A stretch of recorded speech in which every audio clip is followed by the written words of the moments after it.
Hello friends, ఇవాళ నేను మీకు పండు మిరపకాయల పచ్చడి ఎలా చేసుకోవాలో చేసి చూపిస్తాను. ఈ సీజన్లో మనకి పండు మిరపకాయలు చాలా ఈజీగా దొరికేస్తాయి. సో పండు మిరపకాయలు అర కేజీ పండు మిరపకాయలకి 100 గ్రాముల చింతపండు, 100 గ్రాముల ఉప్పు సరిపోతుంది. చాలకపోతే తర్వాత కలుపుకోవచ్చు. అలాగే స్టవ్ మీద కళాయి పెట్టేసుకొని స్పూన్ మెంతులు, స్పూన్ ఆవాలు వేసుకొని మిక్సీ చేసి పొడి చేసి పెట్టుకోవాలి. మన ఈ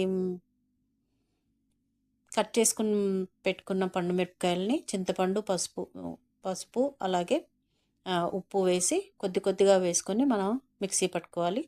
మనకు కావాలంటే మెత్తగా మిక్సీ పట్టుకోవచ్చు, లేదంటే కొంచెం తొక్కలుగా పట్టుకున్నా కూడా బాగానే ఉంటుంది. సో ఇది 6 నెలల వరకు నిల్వ ఉంటుంది ఫ్రెండ్స్.